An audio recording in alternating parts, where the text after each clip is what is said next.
Welcome to the Sleepless Scholar, where we listen, we relax, and we wander into stories. Close your eyes. It's a late summer night in London, 1666. You're curled up on a straw mattress that smells faintly of damp rushes and frustration. The walls of your house are timber, the roof tarred with pitch, and the street outside is so narrow that if your neighbor sneezed, the spray would probably land on your windowsill. And you, tired, aching, maybe smelling like smoke and beer, drift into uneasy sleep. What you don't know is that a few streets away, in a bakery on Pudding Lane, one careless spark is deciding the future of your world.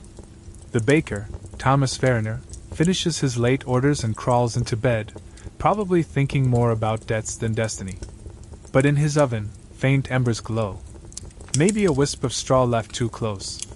Maybe a careless shove of the shovel. And then, ignition. At first, it is only the kitchen. The licking of flames against wood. The cough of smoke into a quiet street. But London is no ordinary city. London is a fire waiting for an invitation. Timber, pitch, tallow, hay, tar, wool, all stacked together tighter than your aunt's overstuffed storage room. The flame accepts the invitation eagerly. Within an hour, Farron's house is gone. By dawn, whole streets are alight. And London wakes not to birdsong, but to chaos. You need to understand, London in 1666 was a trap. Medieval streets crisscrossed like the inside of a madman's maze. Houses leaned so far over the streets that two people reaching out of their top-floor windows could shake hands. The city was buzzing with trade, barrels of oil, piles of firewood, warehouses of cloth, bakers, blacksmiths, taverns. It didn't just create economy, it created fuel, and fire prevention? Laughable. The fire brigade of the time was essentially a few men with leather buckets, hand squirts that looked like oversized bicycle pumps, and very brave neighbors. The more advanced strategy was literally, tear down your house before the flames get here. Yes, demolition counted as firefighting. So when the fire began, the city was doomed to burn like an enormous bonfire. The only remaining question was, who would survive it? Morning light revealed devastation. The flames leapt from house to house as if roofs were stepping stones. Wind carried sparks into new wards. Families poured out of their houses, dragging children, carrying bundles of clothing, sometimes carrying entire feather mattresses on their backs. Chickens clucked from baskets, dogs barked, horses bolted down alleys. Some Londoners formed bucket lines, passing water hand to hand, praying it might do something. Others made frantic demolition attempts, axes crashing into wooden beams. But the fire laughed at them. The winds pushed harder, carrying sparks farther. By midday, the little orange blaze had been crowned king of the city. How do people survive a city on fire? By improvising. By panicking. By deciding in an instant which possessions they love most, then dropping them anyway halfway through the journey. Rushed to the river. The Thames became the lifeboat of London. Thousands hauled themselves and their lives' belongings towards its banks. People stuffed boats with bedding, barrels, pets, terrified children, even confused geese. Imagine a floating street market during a disaster. That was the river. Take to the fields. Others ran beyond the city walls out into the moorfields and open countryside. Within hours, refugee camps of tents, carts, and frightened families sprang up. Demolished to save, officials tried to order demolitions. If you knock down enough homes, you create a fire break. But tools were scarce, and many resisted watching soldiers smash their houses to pieces. Few realized their homes were doomed anyway. Buckets, beer, and bravery. With wells drying and water lines broken, some threw barrels of ale at the flames. Imagine the smell of roasting timber mixed with the steam of beer, a tragic, slightly intoxicating perfume. Nothing truly prepared people for the fire after dark. The whole sky glowed crimson. Sparks rained like meteors. Wooden beams collapsed with blasts like cannon fire. Shouts and screams echoed through alleys. The air was filled with ash so thick you tasted it between your teeth. Parents clutched children on their laps, rocking them while the house beside them imploded. Wealthy merchants sat on the roadside hugging their silver chests. only to realize no treasure could buy back their lost homes. Servants wept, aristocrats panicked, and beggars ran side by side, all equal under a sky turning red. Londoners later swore it felt as though the gates of hell had opened. The fire wasn't just consuming wood, it was devouring hope. And yet, even in this inferno, survival persisted. Someone carried their grandmother out on a door. Another saved a Bible wrapped in wet cloth. Some families made bargains. Take the children to safety, I'll come later.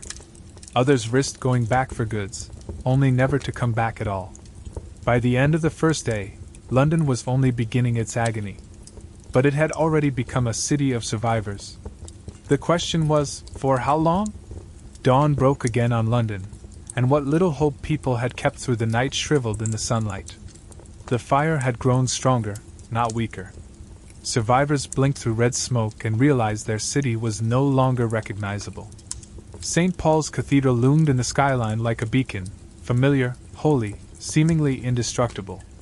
But even the cathedral trembled, its stone walls absorbing the beast's heat. The flames spread faster than men could think. Warehouses along the riverfront exploded one after another: pitch, coal, oil, timber. Supplies meant for trade became offerings for destruction. People screamed that the river itself would catch fire. Others swore they saw the very air burning. Save possessions or save life? Families dragged chests of silver, books, tapestries, their whole identity balanced on carts. But carts overturned in crowded streets, and possessions were abandoned in the mud, trampled by those still running. Over time, people stopped carrying and simply ran empty-handed. Stay with neighbors or leave them. Some refused to abandon their communities. Others fled alone, guilt chasing every footstep. Someone was always left behind: the bedridden elderly, the stubborn shopkeeper, the half-asleep drunkard who thought the fire looked manageable 3 streets ago. Religion or reason? Churches were packed as people prayed the flames would stop at holy doors. But wooden churches burned as swiftly as houses. Anyone sheltering inside learned the fire revered no saint. By nightfall, even sacred spaces sent their last prayers upward in smoke. The streets themselves became rivers of screaming bodies. Horses bolted uncontrollable, dragging carts into crowds. Markets turned into chaos fields where desperate people bartered food for safe passage on boats. Thieves prowled amid the madness, snatching valuables from abandoned shops before fire swallowed them. A man collapsing from exhaustion might be stepped over by 50 others. Children vanished in the smoke, lost to parents who would never find them again. One survivor later recalled the sound of constant crashing, as if the heavens themselves were falling onto London. Still, amid the panic, there were flashes of courage. Men formed demolition gangs, hacking down houses while the owners wept. Women poured water endlessly onto walls, their hands blistering. Everyone fought in his or her own pitiful way. By the 3rd day, the fire achieved the unimaginable. St. Paul's Cathedral, considered invincible, its ancient stone body thicker than any fortress, caught flame. How could stone burn? Because centuries of construction hid timber scaffolding, dry wooden supports, and thousands of books stored by printers inside its vaults. Once the flames touched, they found feasts waiting. Witnesses described the spectacle as apocalyptic. The great roof groaned like a wounded animal. Lead from its roof melted, running in streams of fire down Ludgate Hill. Sparks shot like cannon blasts. And then, with a roar that seemed to shake the city's soul, St. Paul's collapsed into a storm of embers.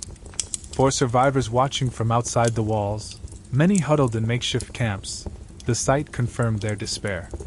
If even St. Paul's could fall, nothing in London stood safe. Moorfields, just north of the city, became a refugee sea. Green fields turned white with tents, carts, broken chests, and thousands of stunned faces. People sat in rows, watching a city they no longer owned. Imagine, miles of families without roofs, staring at shifting towers of flame. The very ground was black with ash settling from the sky. Some tried to cook what food they carried, but smoke tinged every bite. Wells were empty. Prices soared. A loaf of bread could cost a fortune in coin or favors. And yet, People survived here. They made little kitchens out of stones, shared food with neighbors, sang psalms through cracked voices, and prayed that when they awoke, some echo of London would remain. On the third day, officials at last made a decisive choice: use gunpowder. Buckets and buckets had failed. Axes were too slow. But an explosion could clear space faster than any wrecking crew. So, reluctantly, Londoners watched as soldiers blew apart intact houses. Walls splintered, timbers cracked, sparks flew, and flames sometimes leapt triumphantly across the wreckage anyway. But slowly, patch by patch, gaps began to form. The fire could not leap forever. Ordinary people stepped forward in this new, terrifying war. Imagine lighting a fuse inside your neighbor's home while an inferno raced into the street beside you.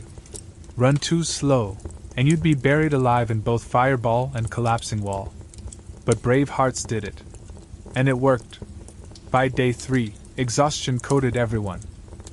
Black soot-stained faces so completely it was impossible to tell peasant from noble. People's voices cracked from constant coughing. Guards carried corpses of those crushed and collapsed houses. Some refused to leave what little they had salvaged from the ruins. Others fell away in tears, muttering that God himself had abandoned the city. And still, others resolved quietly, survive at any cost, even if survival meant sleeping in fields, begging on roads, or starting over with nothing but ash in their hair. Yet beneath the despair, Londoners were learning. Survival wasn't about finding comfort anymore. It was about abandoning it. Drop the silver. Run from the shop. Blow up the street. Survival meant clinging to each heartbeat like a miracle. The fire was still raging, but at last, humans were beginning to fight back in ways that mattered. The war wasn't over, day 4 still waited. But in the hearts of thousands huddled under red skies, a stubborn thought grew: we will outlast this. By the 4th day, the monster was finally tiring. The winds that had fanned the flames like the bellows of a forge fell quiet. Soldiers armed with gunpowder had cut jagged holes in the city so wide that for once, the fire had nothing left to consume. It didn't stop at once. Fires smoldered on every corner, roofs caved with sudden groans, sparks hissed into empty air. But the great roaring storm of flame that had terrorized London for 3 endless nights finally weakened. When daylight dawned on the 4th morning, the skyline was changed forever. Smoke rose in columns from charred ruins. Streets were black scars. The noise of falling timbers was replaced by the silence of shock.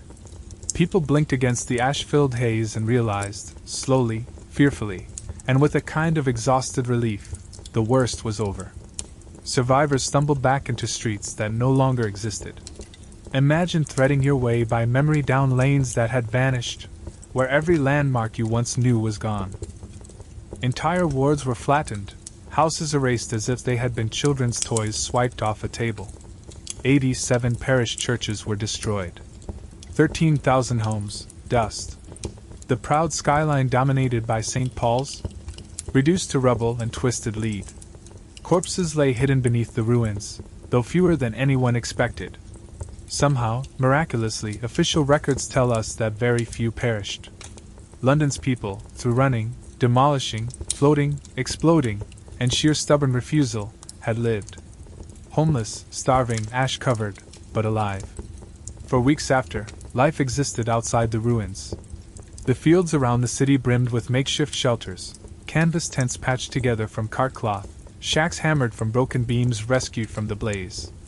Moorfields resembled a raw, miserable festival. Thousands camped amid mud, filth, and smoke, trading what little food made it through from villages outside. Merchants sat beside beggars.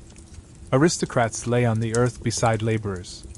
All distinctions vanished under the equalizing eye of disaster. Everyone was ash-covered, coughing, weary. Everyone was now a refugee. And yet people survived by doing what humans always do, adapting. They cooked simple porridge in iron pots balanced on stones. They traded scraps of bread for candles. Children scavenged bits of wood for fires. Mothers told bedtime stories under smoky tents, pretending life was almost normal. The city was wounded, but its people were not broken. To survive did not mean comfort. It meant pure endurance. For weeks. Smoke in lungs, the air seared throats, leaving constant coughing fits. Many feared disease would follow. Lost livelihoods, every baker's oven, every tailor's shop, every stable, gone. Men who had been masters of trade yesterday now sat idle in the grass with nothing but soot-covered faces. The hunt for food, supply lines broke. Farmers and villagers charged high prices for bread and grain. Hungry men looked at their last coins and felt despair. But still, mouthful by mouthful, they endured. No shelter. The autumn rains began, soaking tents, turning camps into swamp. Families huddled closer, whispering to each other to stay warm. And yet, stubbornly, they survived night after night. Survival here was not about heroics. It was about one more breath, one more day, one more stubborn refusal to give up. After the fire, rumors boiled like smoke. How could such a thing happen unless someone was to blame?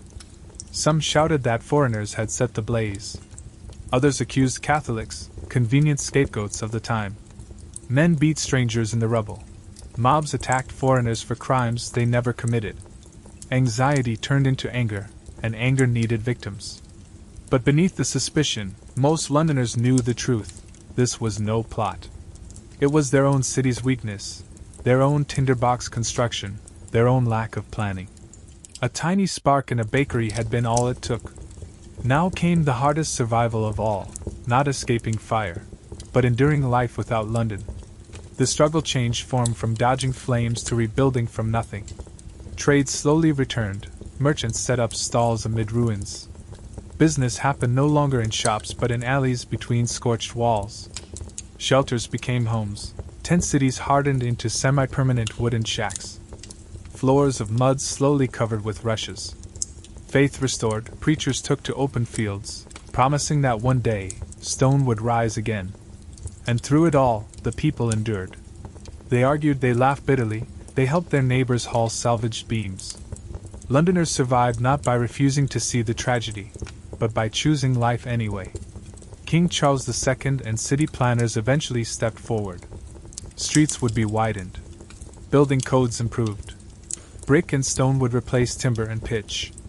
An official firefighting system began to form, no longer leaving citizens helpless with buckets in their hands. The people of London had survived fire. Now they prepared to teach their descendants to prevent fire. For all the tales later told of 4 days of fire, survival did not end when the last flames sank into smoke. In many ways, that was when the truest survival began. Because if running through burning streets is terrifying, imagine enduring weeks, months, even years in a city without roofs, shops, or food. Imagine watching not only your house, but your neighborhood, your trade, your very sense of normal melt into air. The survivors of London didn't simply cheer victory. They crawled out from tents, coughed up soot, and realized this wasn't recovery yet. This was a new life entirely. The open spaces outside the city became semi-permanent towns. Moorfields, Smithfield, Islington Slopes, all thick with tents and shabby huts. At first, families lived out of wagons. Then carts turned into roofs. Then scavenged beams became walls. Soon the grassy fields looked less like meadows and more like impromptu cities sprawled out in mud and misery.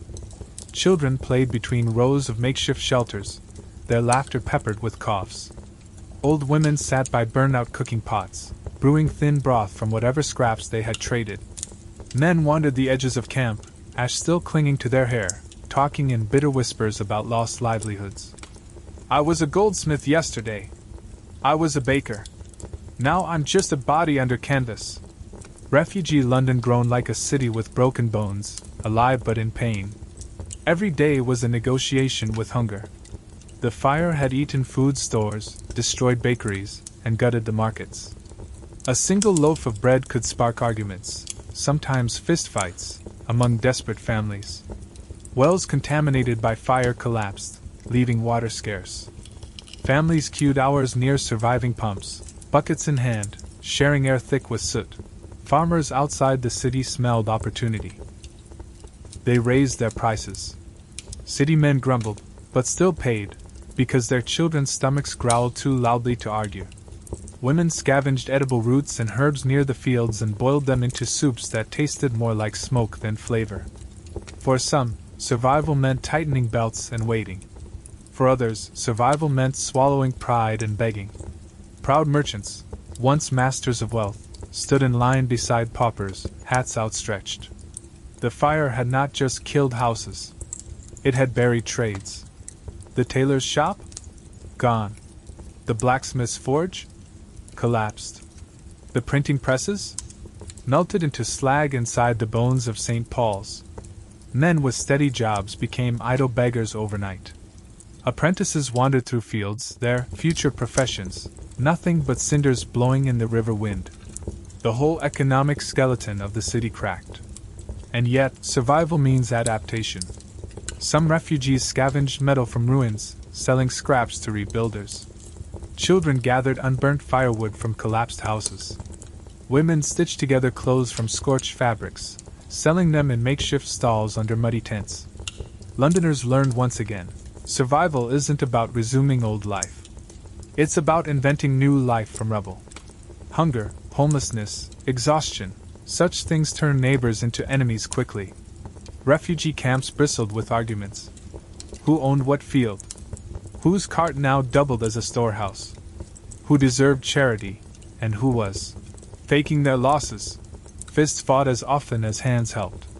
Some whispered about conspiracies again, that Frenchmen had set the blaze, that Catholics had cursed the city, that Parliament allowed it all to clear old streets. Foreigners and strangers were beaten in alleys by men desperate for someone to hate.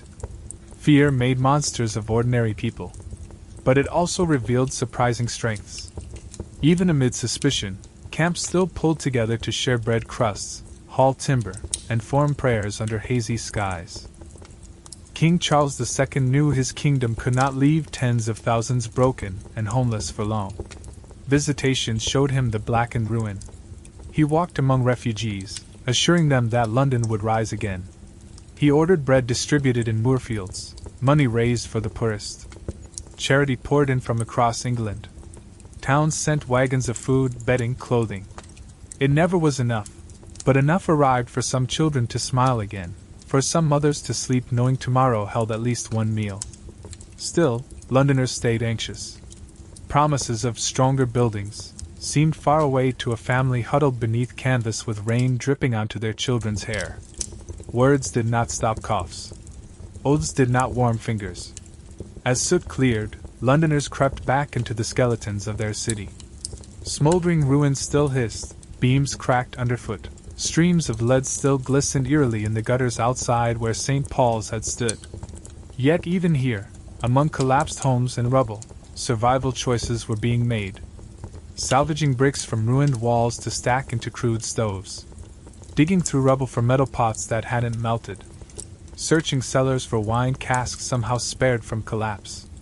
Death lingered too, corpses uncovered days or weeks later by returning families, stark reminders of who hadn't made it out. But for those who had, they carried on, turning ruin into a giant warehouse of half-broken resources. When night fell, London glowed eerily. Not with fresh fire, but with embers smoldering among ruins, clouding the air above the camps.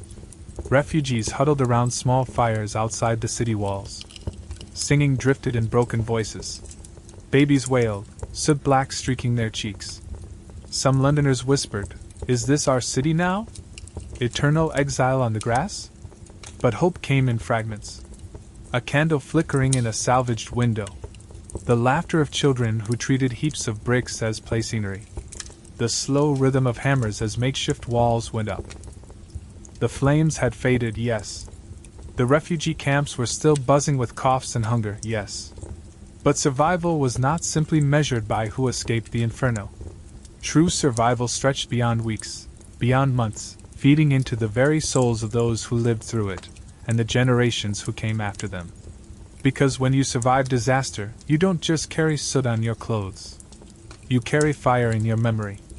Children who had huddled under smoke-choked blankets grew into adults who could never forget the roaring nights. They remembered running barefoot over splintered wood, smoke choking their throats. They remembered parents dropping treasured chests into mud to pick them up and run.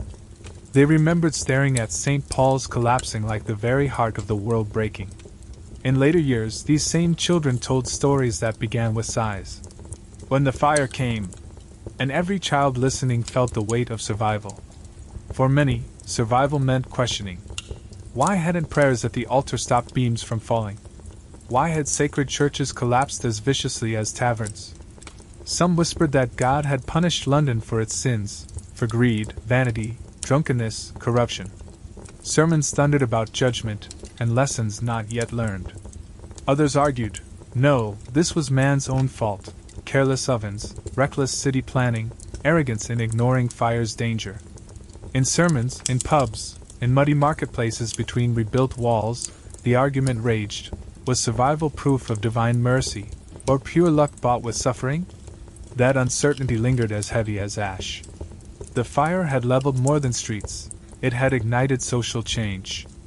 Imagine wealthy lords camping in tents beside porters and washerwomen, sharing bread from a common basket. Refugee life blurred the lines of rank. For once, London looked less like tiers of privilege and more like a single wounded mass, unified in misery. Of course, privileges returned once permanent houses arose again.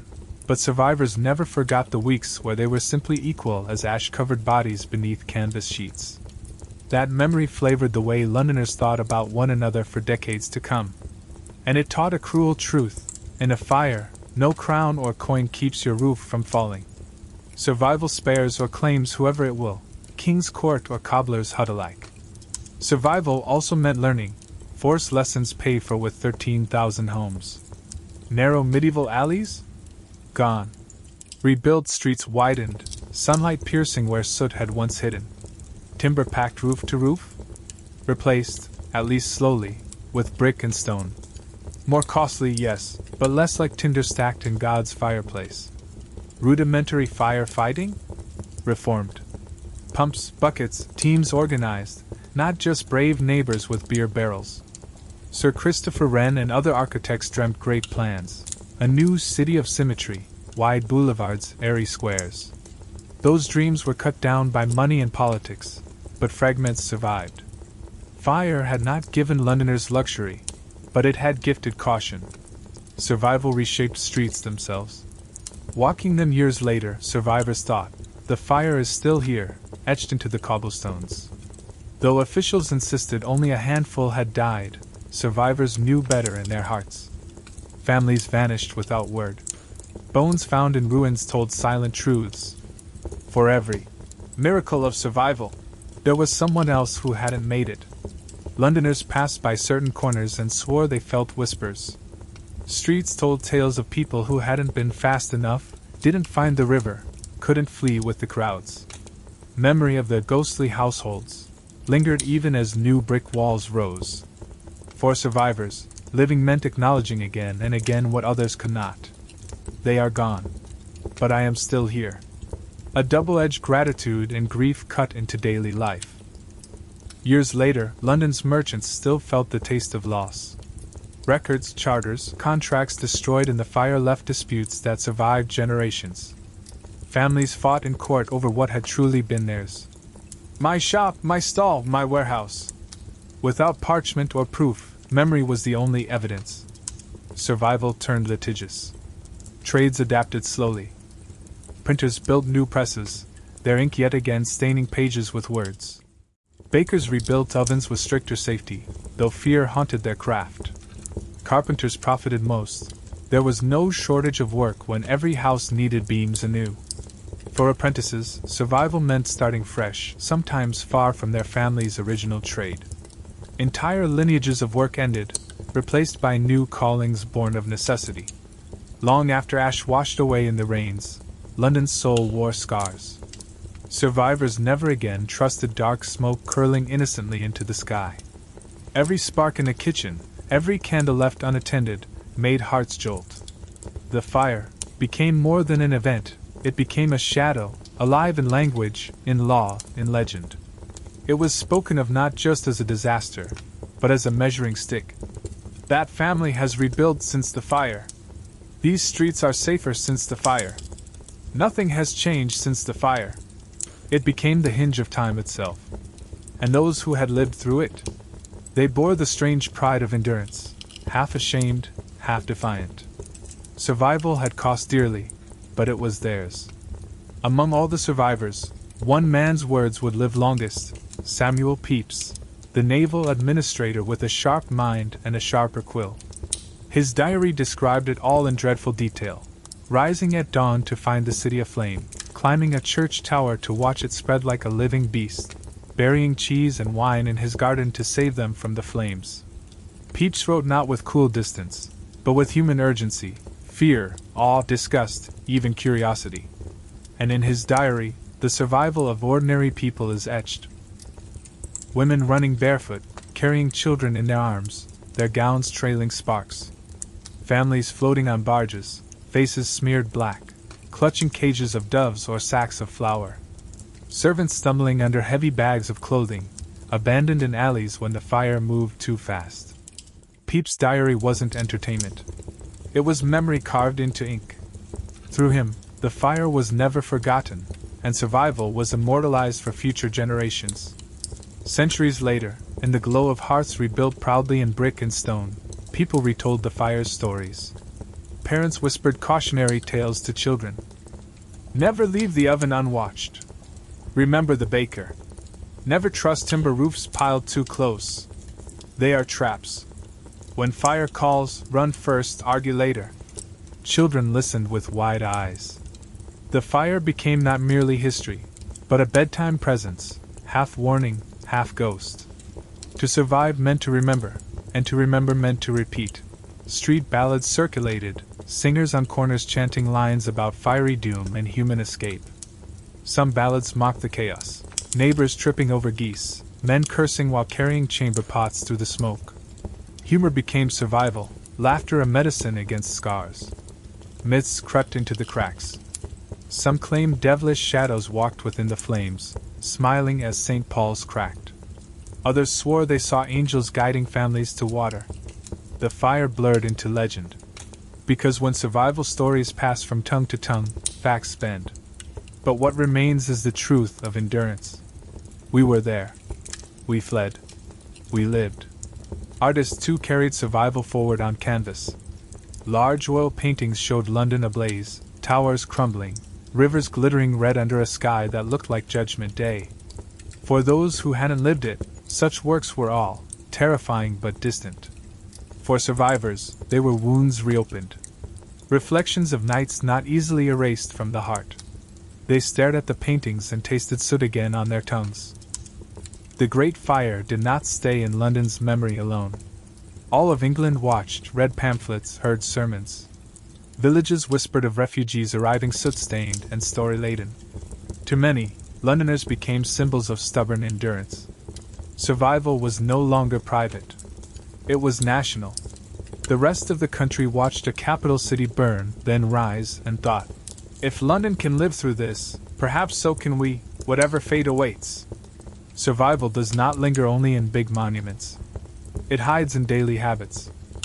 Merchants began sleeping lighter near their shops. Families placed water buckets at stairwells. Builders muttered about remembering the fire every time they laid new stone. Watchmen, once sleepy, eyed night streets with anxious care. The city carried an itch in its bones. Survivors taught their children to worry. That, too, is survival, the handing down of vigilance. In years ahead, monuments rose. Most famously, the monument to the Great Fire of London, a towering column still stabbing the skyline today. It wasn't simply stone and spiral steps. It was survival sculpted into architecture. Climbing its narrow staircase, hearts pounding, visitors could relive, at least in imagination, the panic of flames crawling higher. For survivors, that column wasn't just triumphant marble. It was a gravestone, a warning, and a promise, never again, not like this. Even philosophy bore the mark. Pamphlets asked, what is man, if his great works burn so easily? Sermons cried, what is faith, if houses of God fall to cinders? Survivors answered not with certainty, but with a stubborn act, to live anyway. To build anyway. To pray anyway. It is this stubbornness that defined London after the fire. More than wide streets, more than brick walls, survival was attitude. The fire had screamed destruction. Londoners answered, "We're still here." But survival isn't only about enduring. It transforms. People did not simply escape death. They became, in a sense, different humans. Their lives now split between before the fire and after. Their grandchildren carried their memories as if they were inheritable scars. Every family had its fire story. Every street had its ghost of heat. Even centuries on, when Londoners hear of disasters, floods, quakes, bombings, they remember their city has survived fire before. That survival becomes identity. Irony burns hardest at the source. Thomas Fariner, the baker whose oven spark started it all, escaped with his family by climbing through an upper-floor window as flames licked his bakery walls. His maid was not so lucky.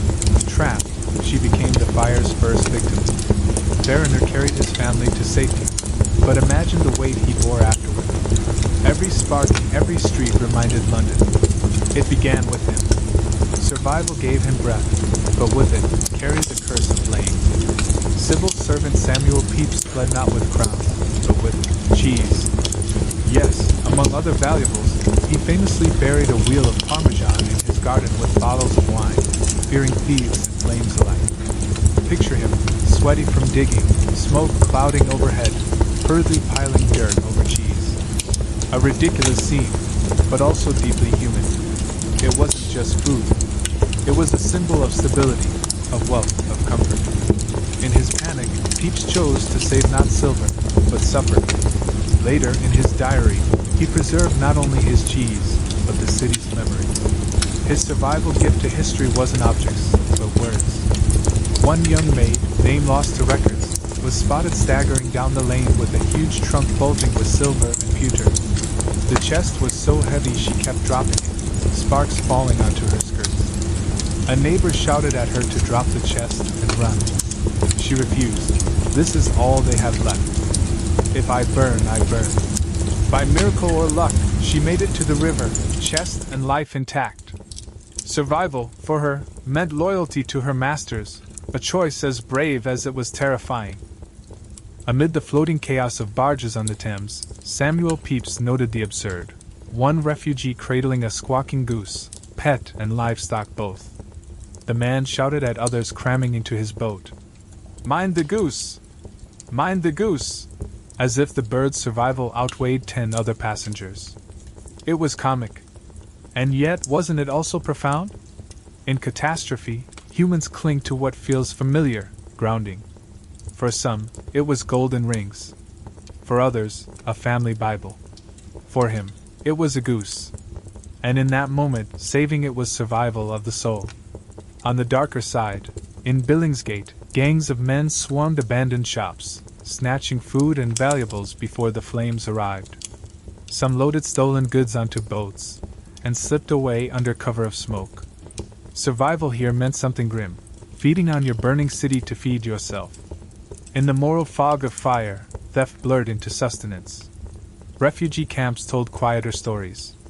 One nurse carried 4 small children from a blazing house, none her own. Their parents had vanished in the chaos. 4 days after, she kept them alive at Moorfields on scraps of bread and charity from strangers. The children would never forget the cough in her voice, the cracks in her hands, the whispered lullabies in smoky tents. Her survival wasn't about her at all. It was about planting 4 more fragile souls into tomorrow. Merchants floated goods on barges, chests of spices spilling scent into the smoky air, bolts of silk flashing briefly before catching sparks, whole tables tipped into the river. Passers-by leapt into water to grab what they could. Goods became both treasure and kindling. For some, survival meant clinging to crates bobbing in the river like lifeboats, made of cinnamon and cloth. From one memoir, a candlemaker's wife ran with her husband's wooden molds clutched in each fist. Everything else, bedding, household, clothing, gone. But the molds? With them, her family could rear and coin when the city rebuilt. Her survival instinct was brutally practical. Save the tools, not the table. Out of the molds and wax, a second life would grow. Think of the thousands unnamed. A boy leading his father, blinded by smoke. A girl sobbing into ash-cake skirts while carrying a doll with scorched hair. A grandmother gripping rosary beads and refusing to move from her stoop until flames licked too close. Men blowing on embers to restart tiny fires for porridge while their children coughed. Neighbors offering strangers a corner of canvas, repeating, "Sit here, brother, at least you are not alone." These faces blur in number, but together they are the body of survival. The Great Fire was not just statistics. 13,200 houses, 87 churches, 373 acres burned. Those numbers are bones. But survival is flesh. It is the soot-streaked face of a maid, the frantic clucking of a goose, the buried cheese in a naval clerk's garden, the cough of children being sung to sleep under smoky canvas. London's survival was not a single heroic act. It was thousands of tiny, ridiculous, heartbreaking acts stacked together, and those individual flames of humanity outlasted the inferno. The Great Fire did not just leave ruins and ash. It carved something eternal into the spirit of London. From that point onwards, survival was not just what its people did, it was who they were. The blaze became more than history. It became myth. Before the fire, and after the fire, became two eras, like dividing centuries in two. And Londoners, even those born decades later, thought of themselves as children of survival, heirs of a city that had already tasted death and outlasted it.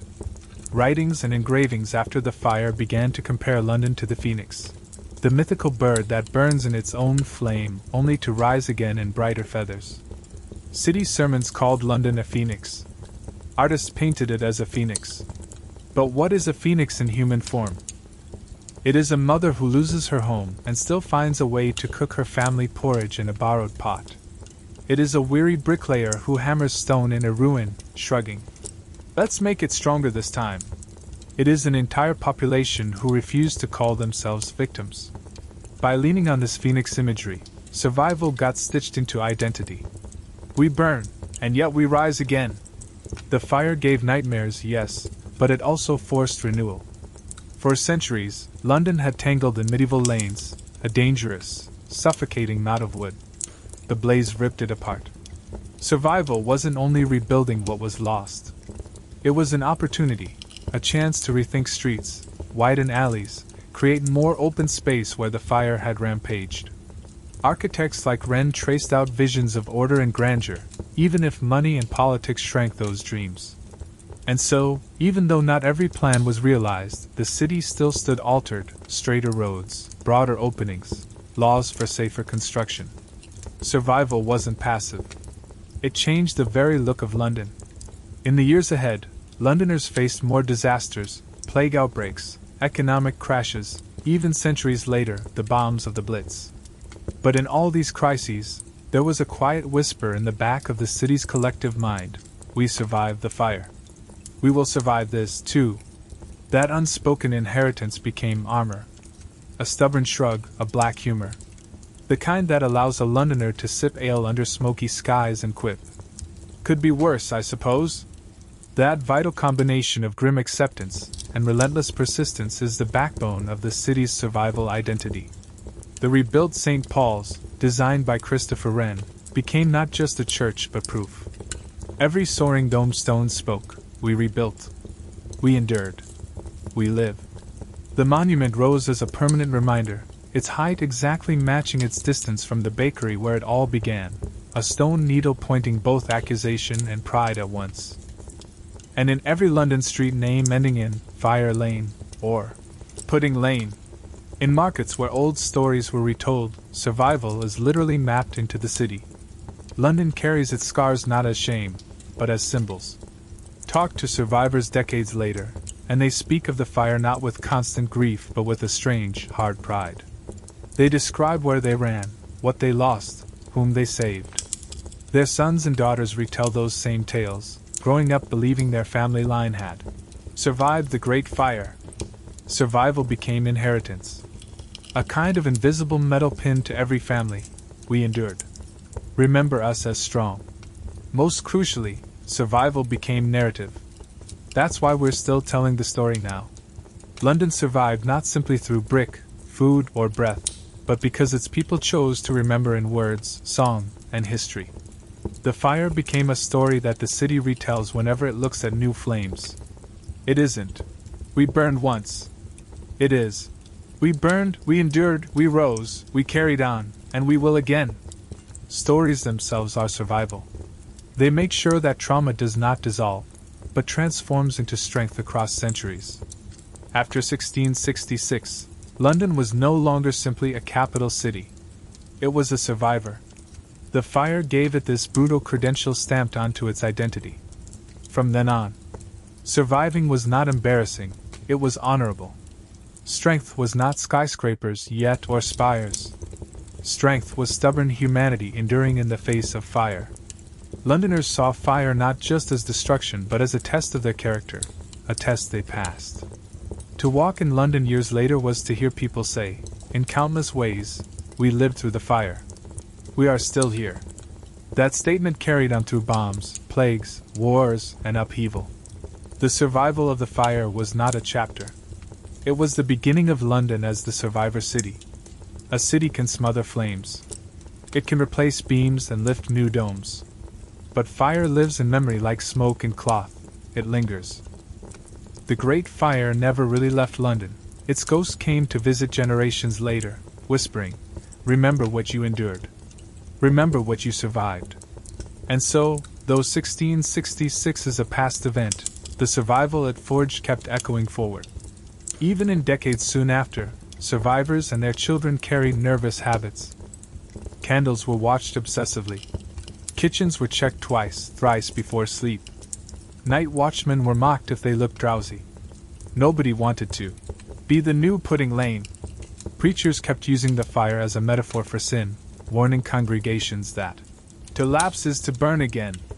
Trade guilds spoke of it as their shared nightmare, a story passed at feasts, not in joy, but as a vow to vigilance. The fire breathed like a silent partner in London's growth, ensuring the city did not forget fear. Fast forward to the 19th century. Industrial revolution, furnaces roared, chimneys belched, warehouses crammed with new fuels and chemicals. Fear of fire never left. Insurance companies grew powerful in this climate. The very symbol of fire marks was nailed to houses. These companies were the descendants of 1660 SIXS trauma, an entire industry of remembering and preparing. And survivors' great-grandchildren still whispered, "Remember the fire." Builders invoked it when debating stone over wood. Politicians used it to demand safety laws. Ordinary people felt it when smoke curled from a warehouse and hearts tightened. Not again. Not my city again. Then came the 20th century, and perhaps the loudest echo of all. The Blitz, the German bombing campaign of 1940–41, rained incendiary bombs on London. Churches burned once more. Warehouses exploded. Fire crews fought night after night against infernos leaping across rooftops. It seemed as though history itself had circled back, and yet, London stood, with words echoing the same stubborn refrain. We endured 1666. We will endure this too. St. Paul's Cathedral, rebuilt magnificently by Wren after the fire, stood unbowed during the Blitz. Newspaper photographs of its dome rising defiantly above burning streets became modern symbols of survival. The Phoenix reborn, rising again centuries later. Survival of 1666 echoed to guide morale.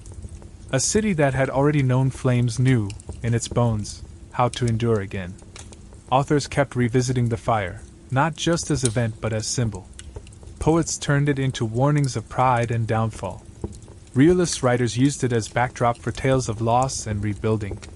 For children, illustrated tales of the Fire of London appeared in schoolbooks, always with the same moral: brave, ordinary people endured. Children learned their city's identity through this narrative. They carried in their school bags the knowledge of survival as inheritance. Even popular expressions absorbed it. Since the fire became shorthand for an ancient past. Survival was not only celebrated, it was a constant baseline. The disaster became a founding myth of what it meant to be a Londoner. Out of repeated echoes, Londoners forged armor in their psychology. Disastrous events no longer stunned them into paralysis. The memory of the Great Fire had embedded two lessons. Disaster always comes suddenly. So prepare as best you can, and if it comes, act swiftly. Survival is possible, even when it looks impossible. Stripped bare, coughing in smoke, you can still endure, because your ancestors once did. These lessons became, over generations, instinct. London became a city that absorbed shock and replied with resolve. Centuries later, if you ask Londoners what defines their city, fire is not the first thing they say. But listen between their words, and you hear it pulsing. Resilience, stubbornness, humor even amid misfortune. It's in the jokes cracked during blackouts. It's in the casual confidence after tragedies. We'll get through. It's in the refusal to let calamity define endings. Instead, calamity becomes the mid-chapter of survival. These traits have their roots not only in wars or plagues, but in 1666. The fire carved survival into London's DNA. Even today, walking down Pudding Lane, rebuilt, bustling, unremarkable, a plaque reminds visitors of where it began. Thousands pass without looking. But for those who pause, the whisper returns. They survived. That is why this city still breathes. And survival in 1666 still teaches survival today. Not comfort, not glory, but grit stacked on grit. Breath stacked on breath. One heartbeat refusing to quit, until an entire city, once doomed by fire, lives eternally by the memory of surviving it. Most who heard the tale in 1666 were not even Londoners. Villagers across England, merchants in Europe, they read pamphlets and sermons describing a city painted red with flames, families fleeing, churches falling. And when they read those words, they didn't think only of London. They thought of themselves. Their wooden huts. Their narrow alleys. Their children asleep on straw beds. This could be us. We could one day run from fire too. The fire became a mirror, reflecting every community's own fragility and strength. Strip the story down to bone, and it isn't about spires toppling or monuments raised. It is about grabbing what you can in seconds, running through choking air with your children next to you, watching homes die in smoke, then deciding you will still live. Those details could belong anywhere, from the crowded markets of Cairo, to the timber towns of Germany, to the packed wooden quarters of Boston and New York. The fire showed everyone how thin the line was between ordinary life and everything gone. The survival of Londoners was not exotic. It was human. The story spread as a warning and a teaching. Build wider streets. Town councils in cities abroad cited London's fire in their planning. Use brick and stone. Architects in Europe and colonies repeated the lesson London paid for in blood and ash. Organize fire brigades. The rise of professional firefighting as a respected civic duty began in earnest after London's blaze, inspiring others. Thus London's survival secret, endurance plus adaptation, became a shared survival blueprint across continents. Preachers and writers across nations bent the fire into parable. Humans pride themselves on greatness, then fire humbles them. But those who live, those who rise from ash, prove true strength. The story grew like scripture. London's survival marched from pulpits and pamphlets into global memory not as a tale of one city, but as evidence of the human stubborn will to endure. Fires raged in other cities in centuries ahead: Hamburg, Chicago, San Francisco, Tokyo. And in each, reporters and survivors drew comparisons to London in 1666. Like London, we too will rise again. Like London, we too will remember. It was as if London's suffering had already given them permission, even duty, to survive with pride. The kinship of survivor cities grew. The echo of endurance turned local memory into global fellowship. Londoners of 1666 may not have seen themselves as models. They were simply people, coughing, sobbing, laughing bitterly over burnt bread. But generations later, they became archetypes, examples of how ordinary folk in extraordinary fire endure. The maid clutching silver as sparks fell. The baker hiding guilt with haste. The clerk burying his cheese like treasure. families rowing into the night with possessions piled high. Each of them is every man, every woman, survival faces recognizable across the world. When a family flees wildfires today clutching a pet or a photo album, they unknowingly repeat London's story. In the end, the fire of London became more than disaster lore. It became parable. Disaster will come, suddenly, without mercy. All the wealth and stones of men can burn.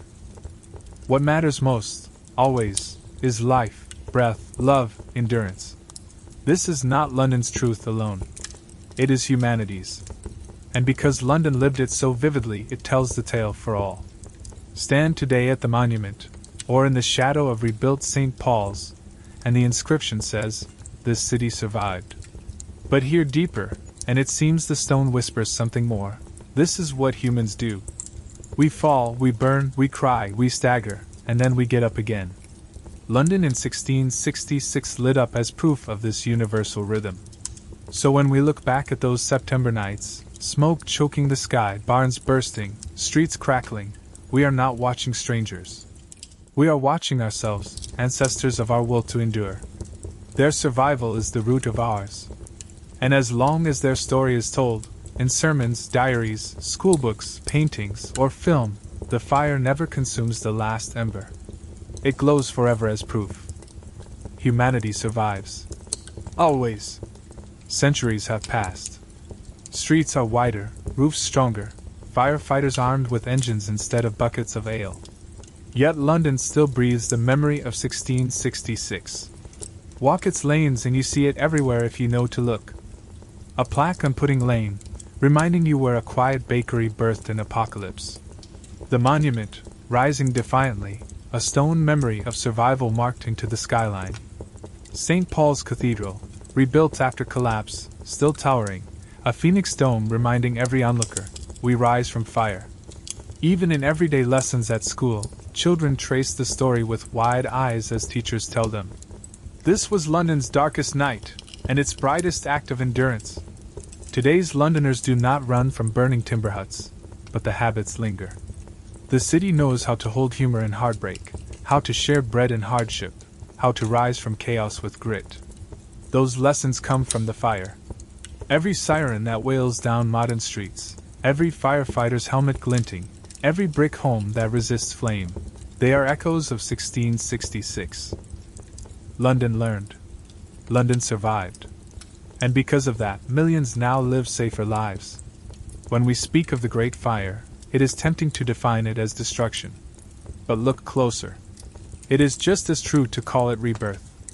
Because survival was not a lucky accident, it was the spirit of ordinary people. Mothers wrapping children. Fathers smashing down their own walls to save others. Refugees sharing crumbs beneath smoky tents. London lived because its people refused to stop living. That is the ultimate legacy, not the fire itself, but the survival. If this story of fire and survival moved you, there are countless more in history that whisper the same truth. Humanity endures. Don't let these voices fade. Subscribe to the channel, give this video a like, and share it with someone who loves stories of resilience. And tell me in the comments, what would you have taken with you if the fire came to your door? Your silver? Your books? Your goose? Or maybe, like Samuel Pepys, your cheese? Because history isn't just the past. It's the mirror in which we see ourselves, one flame, one ember, one heartbeat at a time.